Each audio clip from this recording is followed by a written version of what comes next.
आज मैं पूरी जिम्मेदारी के साथ कह रहा हूं कि इन दोनों पार्टियों ने मिलकर एक षड्यंत्र के तहत इस देश की शिक्षा व्यवस्था को बदहाली में रखा है, जानबूझ के रखा गया है।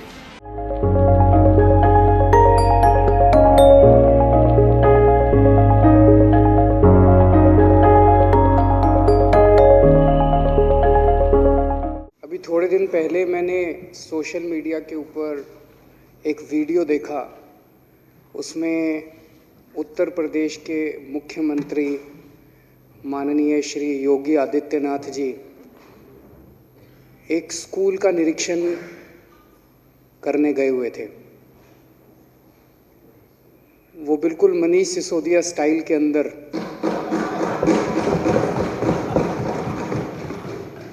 एक स्कूल में जाते हैं, एक क्लास में जाते हैं, उस क्लास में फिर बच्चों से बात करने की कोशिश करते हैं, पर वो नीयत तो दिखी जाती है क्योंकि वो क्लास आर्टिफिशियल लग रही थी। उस क्लास में 12 कुर्सियां थी, आगे डेस्क नहीं था, तो बच्चे लिखेंगे कैसे? तो जाहिर था कि एक क्लास बनाई गई है। मुझे खुशी हुई ये देख के कि इस देश के अंदर अब सरकारों को और मुख्यमंत्रियों को स्कूलों के अंदर जाना पड़ रहा है।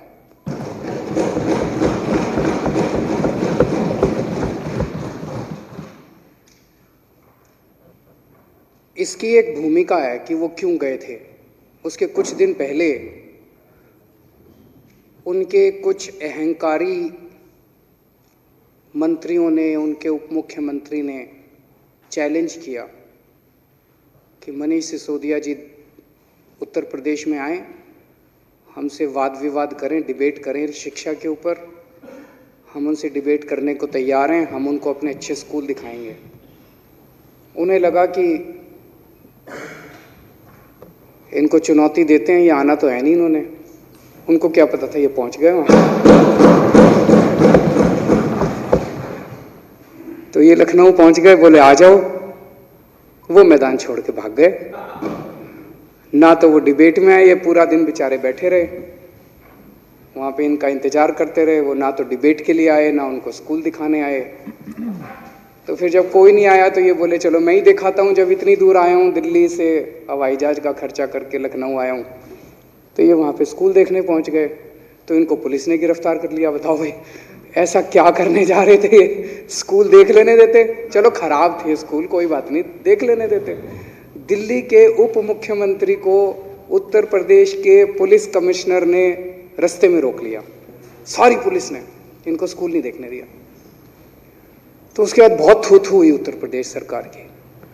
फिर हमें तो क्या दिखाने थे, मीडिया ने जा जाके इनके स्कूल दिखा दिए, पूरी दुनिया को दिखा दिए ये हैं इनके स्कूल। यहाँ तक कि उत्तर प्रदेश के मुख्यमंत्री के अपने विधानसभा और अपना जिला, गोरखपुर जिले के है ना वो, गोरखपुर के स्कूलों की बुरी हालत दिखाई मीडिया वालों ने। तो तब उनको लगा यार स्कूल में तो जाना पड़ेगा। तो तब वो अब स्कूल में होके आए। स्कूल में गए, उन्होंने 1-2 कक्षाओं में गए, बच्चों से बातचीत करने की कोशिश की।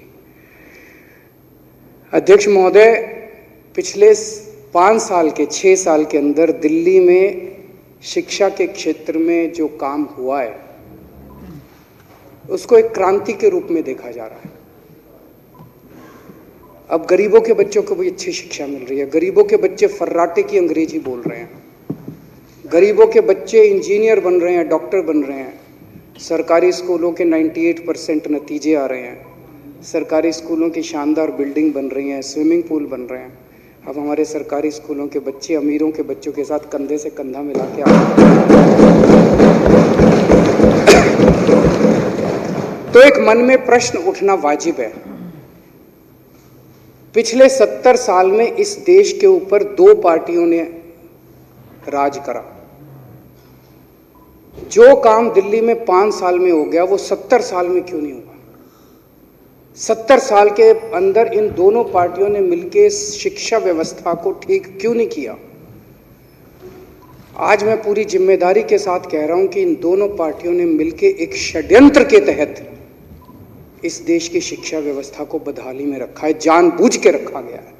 इन्होंने जानबूझ के इस देश के लोगों को गरीब रखा और इस देश के बच्चों को अनपढ़ रखा, क्योंकि ये चाहते थे कि अगर ये बच्चे अनपढ़ रहेंगे तो ये बच्चे बेरोजगार रहेंगे, अगर ये बच्चे अनपढ़ रहेंगे तो ये बच्चे पिछड़े रहेंगे, अगर ये बच्चे अनपढ़ रहेंगे तो ये गरीब रहेंगे, ताकि अमीरों को अपनी फैक्ट्रियों के लिए और अपने घरों के लिए सस्ते में लेबर मिल सके, ताकि इन पॉलिटिकल पार्टियों को जब जब इनको पॉलिटिकल रैलियां करनी हो तो इनको भाड़े के अंदर लोग मिल सकें, ताकि इन पॉलिटिकल पार्टियों को सस्ते में अपने पॉलिटिकल कार्यकर्ता मिल सकें, जानबूझ के, ताकि इन पॉलिटिकल पार्टियों को अपना वोट बैंक मिल सके, इनसे प्रश्न पूछने वाला कोई ना हो, इनको अनपढ़ रखो, पूरे इस देश की जनता को अनपढ़ रखो, इनको गरीब रखो।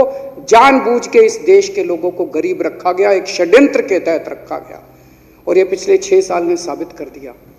पिछले 6 साल के अंदर दिल्ली की जनता ने जो शिक्षा व्यवस्था देखी है, पिछले 6 साल के अंदर दिल्ली के अंदर जो शिक्षा के क्षेत्र के अंदर क्रांति आई है, उसने इन दोनों पार्टियों की जड़ें हिला दी। अगर ये 6 साल के अंदर शिक्षा के क्षेत्र में जो विकास हुआ है, उसी की वजह से पिछले विधानसभा चुनाव के अंदर कांग्रेस की 0 सीट आई और अब जो उपचुनाव हुए उसमें बीजेपी की 0 सीट आई। अगर इस देश के लोगों को पढ़ा दिया तो पूरे देश के अंदर इन दोनों पार्टियों का यही हाल होगा। अगर लोग पढ़ गए, लोग अगर पढ़े लिखे हो गए, तो पूरे देश के अंदर ये बात फैलेगी।